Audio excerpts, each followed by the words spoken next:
किला जीता तो लोग कैसे विश्वास करेंगे कि इस वजह से यहाँ से एक दरवाजा उखाड़ के ले गया। जो कहते हैं कि आगरा का किला जो फतेहपुर सीकरी जहाँ बुलंद दरवाजे वहां लगाए थे, यहाँ के जो मेन गेट थे उन गेट के बारे में कहते हैं कि बाद में जो भरतपुर के राजा सूरजमल जाट थे जिन्होंने अकबर से वो छीन लिए, जो यहाँ के जो ओरिजिनल गेट थे पहले के, वो आज की तारीख में भरतपुर के डीग में रखे हैं, भरतपुर के डीग में।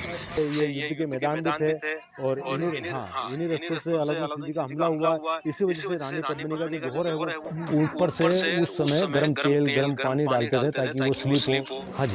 अब जो हम देखने जा रहे हैं ये इस किले का जो मेन एंट्रेंस जो है, जो पूरब दिशा है, जो राजपूत जो सारे राजा हुए वो सूर्य के उपासक जो आने जाने के रास्ते भी पूरब की तरफ रखे हैं, तो ये यहाँ का इस किले का मेन दरवाजा था। और ये जो सामने दरवाजा जिसको सूरज कोल के नाम से जानते हैं, और ये दरवाजा जो है एक तरह से 1906 में राजा फतेह सिंह जो अंग्रेजों के राजा थे जिन्होंने इन दरवाजों को वापस दूसरा नया बनवाया, तो ये नया थोड़ा दिख रहा है। और उस समय के ये रास्ते जो कच्चे रास्ते बने हुए जो पहले का मेन था, ये मेन एंट्रेंस जो अब डेग हो गया, क्योंकि उस जमाने में घोड़े हाथी भी चढ़ते थे, उनके लिए कच्चे रास्ते अच्छे रहते, तो ये कच्चे अभी भी बने हुए हैं। हाँ, और ये गेट नया बनवाया क्योंकि जब अकबर ने 1568 में इस किले को जीत लिया, तो जीतने के बाद इस किले से 3 चीजें अपने साथ ले गया जीत की निशानी के तौर पे। आगरा में लोगों को दिखाएगा कि मैंने चित्तौड़ के किले जीता, तो लोग कैसे विश्वास करेंगे कि इस वजह से यहाँ से एक दरवाजा उखाड़ के ले गया। जो कहते हैं कि आगरा का किला जो फतेहपुर सीकरी जहाँ बुलंद दरवाजे वहां लगाए थे, यहाँ के जो मेन गेट थे उन गेट के बारे में कहते हैं कि बाद में जो भरतपुर के राजा सूरजमल जाट थे जिन्होंने अकबर से वो छीन लिए, जो यहाँ के जो ओरिजिनल गेट थे पहले के,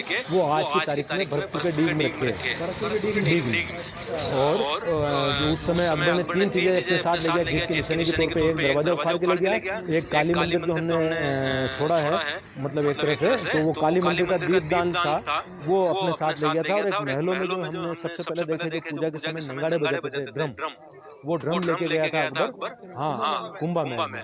तो वहां से वो ड्रम लेके अपने साथ, ड्रम के बारे में कहते हैं कि उनमें ज्यादा वजन था, हो सकता है वो आगरा तक ले जा नहीं पाया अकबर, तो उसने अजमेर की दरगाह में रखे हैं। आज की तारीख में वो अजमेर की दरगाह में यहाँ के नगाड़े हैं, और यहाँ का दरवाजा जो भरतपुर के डीग में है, तो ये नया बनाया, और ये ऐसे नीचे तक 7 दरवाजे थे। 7 अंक को शुभ मानते थे क्योंकि हमारे जो सप्त ऋषि मानते हैं सप्ताह में 7 दिन है, और ये अपने आप को राम के संतान मानते थे। रामायण में जो है 7 चैप्टर अलग अलग, लंका कांड, अयोध्या कांड, तो इस वजह से वो 7 अंक को शुभ मान करके 7 दरवाजे रखे हैं जो किले में आने जाने के लिए। और उस जमाने में जैसे कोई दुश्मन की सेना एक दरवाजे को तोड़ भी दे तो दूसरे दरवाजे पे उनकी सेना छोड़ने के लिए रुकेगी जब तक अंदर तैयारी हो जाए, इसलिए सुरक्षा की दृष्टि से 7 दरवाजे ऐसे नीचे तक थे, लेकिन अभी कुछ बचे हैं, बाकी के टूट गए। और हाँ, अलाउद्दीन खिलजी का ये कैंप थे इधर, और इन्हीं रास्ते से ये युद्ध के मैदान भी थे, और इन्हीं रास्ते से अलाउद्दीन खिलजी का हमला हुआ। इसी वजह से रानी पद्मिनी का जो जोहर है वो महल जो पीछे स्थित है पश्चिम की तरफ, जो मेन पैलेस जो कुंभा के नाम से अभी वर्तमान में,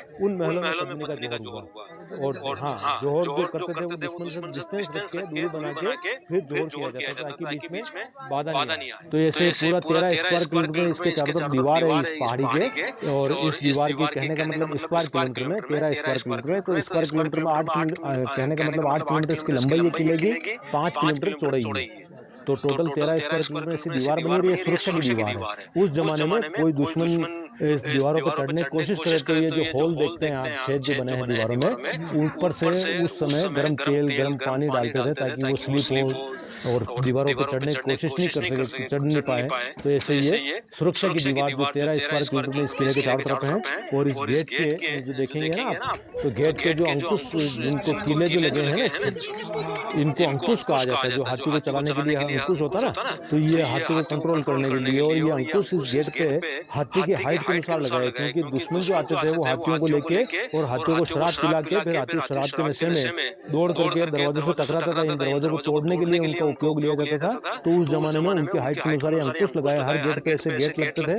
ताकि हाथी उनको जो है पुश नहीं करे, धक्का नहीं दे। लेकिन बाद में ऐसे विकल्प ढूंढे गए जिसमें ऐसा मानते हैं कि एक ऊंट को खींच के लाते थे, ऊंट को आगे खड़ा करके फिर हाथी से मार कराते थे, तो एक ऊंट के नुकसान पे, ऊंट के मरने के बाद गेट तोड़ करके सेना दुश्मन किले को जीतने के लिए अंदर आते थे। तो ये उस समय के विकल्प थे एक तरह से। और ये पूरा युद्ध का दृश्य, युद्ध मैदान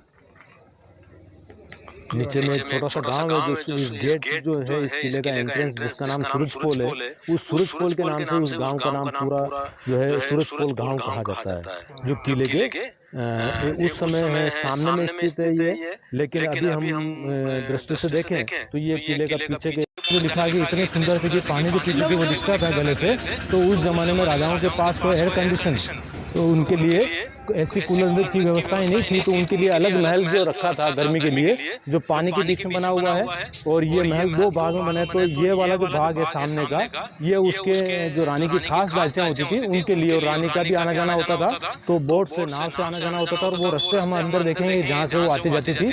और तो अभी हम इसका जो है एंट्रेंस जो ये दासियों के लिए और रानी का जो महल समर पैलेस, वो अंदर से हम देखते हैं। आइए।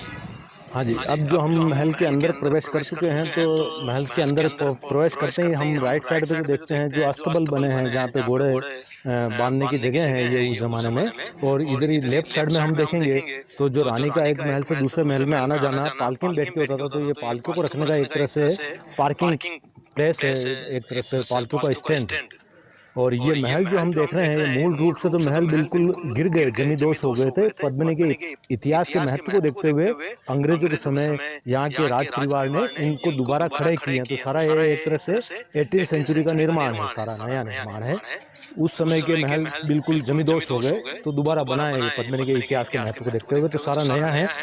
और इधर में हम जो राइट साइड, हाँ, ये उस समय पालकियों का, क्योंकि एक महल से दूसरे महल में रानियों का आना जाना होता था पालकी में बैठ के, जिसको एक तरह से पालकियों को रखने का स्टैंड है। और अभी हम उसका समर पैलेस जो देखते हैं, जो पानी के बीच में बना है। और ऐसा माना जाता है कि अलाउद्दीन खिलजी ने पद्मिनी किले के 2 बार हमला किया सुंदरता के बारे में सुन के। तो फर्स्ट टाइम पे जब वो आया 1300 में इस किले को जब जीत नहीं पाया, तो उसने इस किले का कमजोर पॉइंट का पता लगा कि इस किले को नीचे से 1 दिन नहीं, 2 दिन नहीं, 6 महीने तक जो है अपनी सेना के द्वारा घेरा डाल के रखा। और जितना भी अनाज जो खेतियों के नीचे से ऊपर सप्लाई होती थी, वो अनाज सप्लाई को खिलजी के द्वारा सैनिकों के कट कर दिया।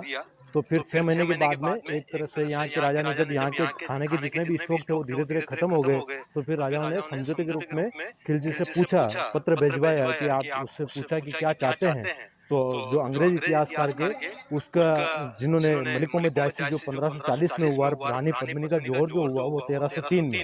तो 1303 और जो कहने का अर्थ ये है कि जोहर के 237 साल बाद वो मुस्लिम राइटर मलिक मोहम्मद जायसी, जिसने काव्य लिखा, अक्सर हम देखते हैं काव्य हुआ, कविता हुई, कल्पना भी लिखा जाता है, पर उन काव्य में ऐसे सारी चीजों का वर्णन आता है कि अलाउद्दीन खिलजी जो है उस शीशे में देखा था पद्मिनी का चेहरा जब घेर के रखा।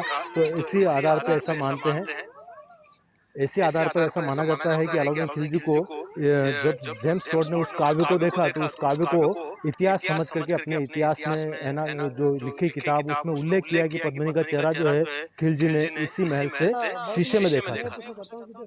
पद्मिनी कहाँ उस टाइम पे खड़ी थी और जो खिलजी थे हाँ जी, वो हम अभी चलेंगे जिसमें कमरे, पहले हम इसका रानी का महल देखने जा रहे हैं। तो उस समय ऐसा मानते हैं कि शीशे में दिखाया, लेकिन लोकल इतिहासकार जो उनका ये मानना है कि जो राजपूत वीरता के लिए प्रसिद्ध है और जो रानियां घूंघट में रहने वाली और जो जोहर करना जानती है, जो सती प्रथा प्रचलित काफी समय से, तो वो रानियां अपना चेहरा कभी परपुरुषों को दिखाएंगे नहीं। तो ऐसा हो सकता है, लोकल इतिहासकार ऐसा मानते हैं कि जब खिलजी ने किला घेर कर रखा, तो उसने मांग रखा था कि मुझे एक बार ये किला दिखाइए, मैं किला को देख के बिना युद्ध लड़े यहाँ से चला जाऊंगा। तो इसी वजह से राजा रतन सिंह ऐसा मानते हैं कि उस शर्त को स्वीकार करके खिलजी को किले के अंदर लाया गया और किला घुमा के यहाँ के राजा रतन सिंह जो खिलजी को छोड़ने के लिए गए, क्योंकि घर आए हुए अतिथि को घर के बाहर तक छोड़ते हैं, ये परंपराएं हमारे भारत में प्राचीन समय से हैं।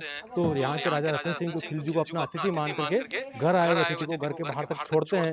इसी वजह से यहाँ के राजा रतन सिंह जो अलाउद्दीन खिलजी के साथ लास्ट गेट पे गए छोड़ने के लिए, तो लास्ट गेट पे जंगल था जहाँ पेड़ थे, पेड़ों के पीछे अलाउद्दीन खिलजी ने धोखे से अपने कुछ सैनिक जो छुपाए हुए थे पहले से ही, तो खिलजी के इशारे पर उनके सैनिकों ने यहाँ के राजा रतन सिंह को बंदी बना लिया। बंदी बनाने के बाद में वो पद्मिनी के पास में मैसेज भिजवाया कि रानी पद्मिनी हमारे कैंप में आएगी तो हम यहाँ के राजा को रिहा करेंगे, वरना इनको मार देंगे। तो पद्मिनी के बारे में कहते हैं कि जितनी रानी सुंदर थी उतनी ही बुद्धिमान थी। तो पद्मिनी को जब समाचार मिला कि हम राजा को बंदी बना दिया, तो पद्मिनी ने सोचा कि उसने धोखा किया है खिलजी ने, तो क्यों ना हम भी धोखे का जवाब उसको धोखे से दें। तो जब रानी को समाचार मिला तो रानी ने योजना बना करके खिलजी को संदेशा भिजवाया कि रानी तो आएगी, लेकिन रानी के साथ उसकी जो 700 दासियां हैं वो कंपनी के लिए उसके साथ आएगी। तो बादशाह ने सोचा कि रानी के साथ इतनी सारी दासियां और आ रही, तो उसने खुश हो गए परमिशन दी। तो उस समय पद्मिनी के प्लान के अनुसार 700 पालकियों का अरेंज करके सभी पालकियों में दासियों की जगह सैनिक बिठाए, और पद्मिनी की पालकी जिसको विशेष फूलों से सजाया,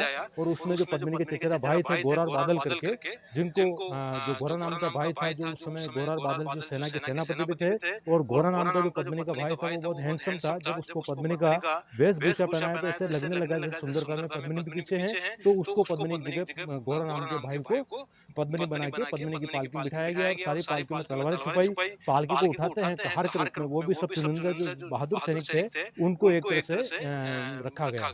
तो इस प्रकार यहाँ से एक बहुत बड़ी सेना तैयार हुई, और पालकियों में सारी पालकियां कतार में होकर नीचे गई, यहाँ नीचे जहाँ खिलजी का कैंप था, जो अभी हम देखेंगे आगे, उस जगह पे पद्मिनी की पालकी ने मैसेज भिजवाया खिलजी को कि रानी तो आ गई है यहाँ पे, लेकिन उसकी अंतिम इच्छा है कि राजा रतन सिंह से एक बार एकांत में वो मिलना चाहते हैं, फिर सदा के लिए आपके साथ दिल्ली जाने के लिए तैयार है। तो बादशाह ने सोचा कि रानी आ गई है, उसने आधे घंटे की मोहलत दी कि आप अपने पति से मिल लीजिए। तो उस जमाने में नीचे कोई जेल नहीं था, राजा रतन सिंह को लोहे का जंजीर बना के बंदी बना के बीच में बिठाया होगा, उसके चारों तरफ जो सैनिक खड़े रहकर पहरा देने वाले, उन सैनिकों को चेहरा अपोजिट था, वो निगरानी रखने कोई हमला नहीं करते। तो खिलजी के आदेश पे उस पालकी को उस घेरे के अंदर ले जाया गया, और वहां पे गोरा और बादल को उतर के राजा रतन सिंह को उस पालकी में बिठा करके उस पालकी को उस घेरे से निकाल के चुपके से किले की तरफ रवाना किया। और जब खिलजी को पता लगा कि हमारे साथ धोखा हुआ, रानी नहीं आई है, तो उस समय शोर मचा। तो उस समय सारे पालकियों से सैनिक निकल करके युद्ध करने लगे। तो उस युद्ध में खिलजी हार के चला गया। 1303 में 3 साल बाद बहुत बड़ी सेना लेकर दोबारा हमला किया। उस समय यहाँ के राजा ने उससे कोई समझौता नहीं करके खुला युद्ध लड़ा। 16 दिन तक युद्ध हुआ। जब 17 दिन किले के अंदर सेना कम रह गई, तो पद्मिनी ने जोहर वत लिया, और पद्मिनी के साथ 16,000 महिलाओं ने 1303 में पहला जोहर किया, ऐसा अनुमान माना जाता है। और उसके बाद जो राजपूत कैसा करते हुए लड़ाई में मारे गए, और खिलजी जब जीत के यार कुछ नहीं मिला तो तोड़ फोड़ किया, जैसे हमने पहले बताया। तो ये नीचे जो महल बने हैं, ये रानी के समर पहले से जो नाव से रानी का आना जाना होता था दासों से मिलने के लिए, और ये गर्मी के लिए जो है उस जमाने में एयर कंडीशन नहीं होने से उसके लिए स्पेशल महल। हाँ, अभी नहीं। और वो सामने जो महल देखते हैं वो महल, वो भी महल थे, लेकिन अभी खंडर हो गए हैं। और वो जो रानी, जो खातन रानी हुई, उनके लिए थे, जो महाराणा मोकल जो मेवाड़ के राजा हुए, जो कुंभा के पिता थे 1428 में, जिन्होंने मंदिर को रिनोवेट किया था, जो हमने विजयस्तंभ के नीचे देखा है। तो वो जो महाराणा मोकल, जिनके कई रानी में से एक रानी जो थी वो लकड़ी के काम करने वाले समाज से, जिसको लोकल भाषा में खाती कहते हैं। तो वो जो रानी अन्य रानियों के साथ नहीं रह करके अलग रहती थी, उनके महल वो सामने जो बने हैं, वो रानी हुई बाद में, और पद्मिनी हुई पहले। तो हम जो देखते हैं जैसे पद्मिनी के महल थोड़ा नए दिख रहे हैं, उनके महल पुराने दिख रहे हैं। तो कहने का अर्थ ये है कि ये जो पद्मिनी के महल जो अभी बने हैं, ये अंग्रेजों के समय राजाओं ने दोबारा खड़े किए, तो ये नए हैं। और वो जो हैं वो ओरिजिनल जो खंडर हो गए, टूट गए, जो खातन रानी के महल है। और जो महाराणा मोकल की पत्नी थी, और इन्हीं के खातन रानी के लड़के चाचा और मेरा करके थे, जिन्होंने महाराणा मोकल की हत्या करके यहाँ से मालवा में चले गए, जो मध्य प्रदेश को पहले मालवा के नाम से जानते थे। तो मालवा के महमूद खिलजी ने उन दोनों को शरण दी। इसी वजह से कुंभा ने उनका हत्या का बदला लेने के लिए महमूद खिलजी को युद्ध में हरा करके, इसी के आगे एक जो भागसी के नाम से, जो भागसी लोकल शब्द है, भागसी का मतलब जेल खाना, कैद खाना। तो महमूद खिलजी को 6 महीने तक वहां बंदी बना के रखा, जो मालवा का शासक था। हाँ, वो आगे। तो वो आगे हम चल रहे हैं, अभी आप चाहें तो उसका थोड़ा क्लिप